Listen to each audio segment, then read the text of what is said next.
There's been a big debate today over an unfortunate event at last night's BAFTA Awards. Delroy and I are delighted to be presenting the first BAFTA of the night for a vital part of movie making. We're here to celebrate.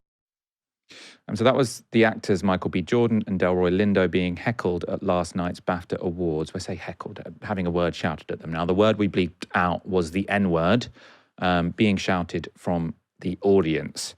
Now, of course, shouting the N-word to black actors on the stage would have been a blatant, shocking, disgusting act of outright racism. However, there was a complication here. That's because the man who yelled the remark was John Davidson, a Tourette's campaigner who suffers from involuntary verbal tics.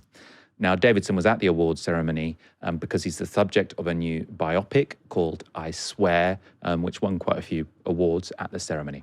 Now, that particular moment divided many on the internet. So the actor, Jamie Foxx, posted this. Out of all the words you could have said, Tourette's makes you say that. And then he says, nah, he meant that shit, unacceptable.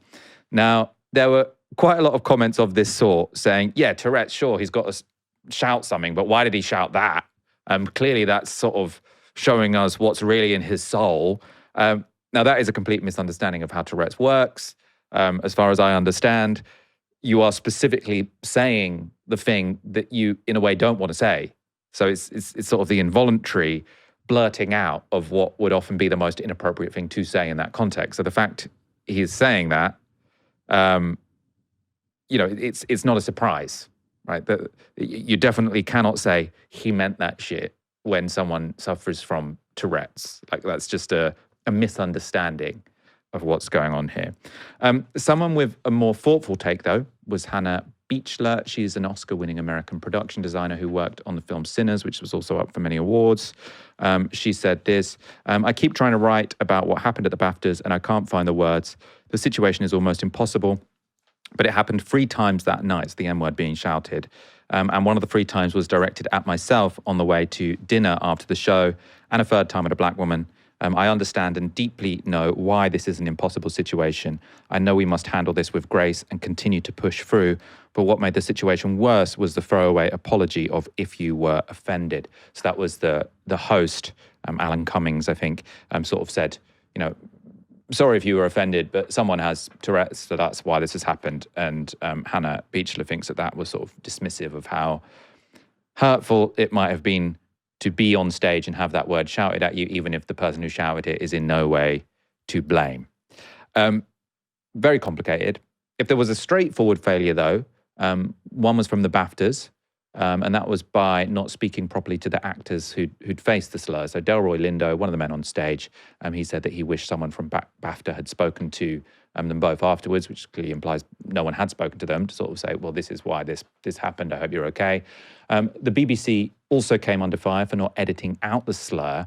And this was especially sort of the case given that there was a 2-hour delay between the event and it being broadcast on the BBC. So there was plenty of chance to. And their failure to edit it out was especially apparent given what they did decide was too offensive for viewers to hear. Namely this speech by British-Nigerian filmmaker Akinola Davis Jr. And lastly, to all those whose parents migrated to obtain a better life for their children, to the economic migrant, the conflict migrant, those under occupation, dictatorship, persecution, and those experiencing genocide, you matter, your stories matter more than ever. Your dreams are an act of resistance. To those watching at home, archive your loved ones, archive your stories, yesterday, today, and forever. For Nigeria, for London, the Congo, Sudan, free Palestine. Thank you. So clearly, I suppose after the Bob Dylan controversy last year, like everyone at the BBC was like really primed. If anyone says free Palestine, edit it out, get rid of that. But no one had thought, what if someone says the M word? Maybe we should also get rid of that. So well, I say the double standards here are outrageous. The BBC, I mean, I think editing out free Palestine is outrageous in and of itself. In terms of the comparison after the row blew up, the BBC have claimed that their failure to beep the N-word or edit it out was because the show was being edited from a truck. So it's one of those media trucks. They sometimes do interviews from them on the Today program or whatever. And they said that because they were in a truck, they didn't hear the slur. So maybe the failure here was communication between different parts of the BBC, because clearly there were many people in the room for whom that event was the most notable of the evening. Helena, how do you think this, I suppose this situation, let's call it that, not a row or a controversy, how should this situation be navigated? Well, I think that, first of all, have you producers who are paying attention to bleep these things out. Maybe I should probably just put that first. I'm not buying the excuse that they just didn't hear it. It's quite prominent in the audio. I think that something like that causing such a stir politically and globally, I think it's perfectly reasonable to expect these things to be found during the editing process, especially with a 2-hour delay. It's not like Alex who has to get out Novara live, half an hour after we finish broadcasting. With a 2-hour delay and a huge team of professional media crews to do this, I think that we can do a little better than just, whoops, missed the N-word. Probably reasonable to expect higher levels of competency in terms of the national broadcaster. But when it comes to the Tourette stuff, I think that's an unfortunate reality. I think it's a very misunderstood situation that people find themselves in. They do have Tourette's. And again, because it will happen a lot of the time where the most socially kind of abrasive thing will come out, because that's the whole it's the taboo that gets broken, and that's why it becomes the tick people have. And that is unfortunate, but that's just the reality. And we have grown to deal with this, and I don't know why it's difficult for other people to understand this kind of reality. And campaigners have been doing really good work in trying to educate people on the reality of what it's like being as someone who suffers with Tourette syndrome.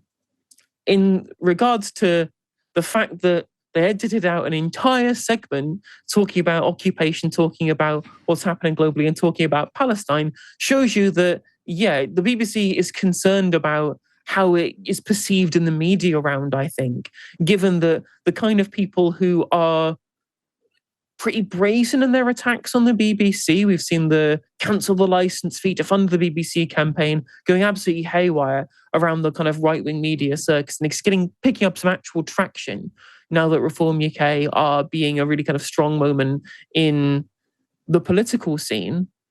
They're far more wary about what will incense the UK media, such as platforming anybody with pro-Palestinian voices, than they are about something like a racial slur, which I don't know about anybody else. I don't see Talk TV caring much about that. Do you? What the N-word? I mean, I think whoever sort of puts that out is going to have some backlash. The thing I find funny about the BBC is sort of like how reactive it always seems. So it doesn't seem like they've sort of come up with some internal sort of standards based on like ethics and properly thought through morality. It's like the Bob Villain. I mean, that wasn't Free Palestine. That was Kill the IDF, wasn't it? Or something like that. But then there was this backlash, and then it sort of seems like, there was this internal memo. Guys, really, no one should say Kill the IDF, and then say, actually, also Free Palestine. Let's get rid of Free Palestine as well. So there's just this constant list of things you can't say. And now someone in the BBC has had to add the M-word. Also the M-word, don't say the N-word. And now that's suddenly banned. Well, it should be banned, of course, on the BBC, but it just seems like they're always a couple of steps behind. Quite so. Yeah, it does seem to be the case that I guess reputation management is really on their minds right now, because they come under attacks from all sides. Legitimately in some cases, and incredibly illegitimately when it comes to what claims. I think I saw Tim Montgomery saying this, that somehow the BBC was being anti-Israel. I'm just like, excuse me, where? Citation needed. But it's clear when the BBC is facing a legitimacy crisis in the face of very difficult reporting on what's happening in Palestine, and of course what's happening in terms of potential litigation from the Trump administration, anything and everything that may implicate people's public perception of the BBC is getting scrutinized more greatly as time goes on, and this is the consequence. Yeah, it's worth noting, as people are tempted to sort of think in an unsympathetic way. The question of how the BBC handled this or how the BAFTAs handled this, I think very much open for debate. In terms of the Tourette's campaigner, apparently when he met the Queen, he said F the Queen and called her a bitch. So like this is someone who doesn't discriminate when it comes to saying things you're Man not after my supposed own to say. heart. Yeah, exactly.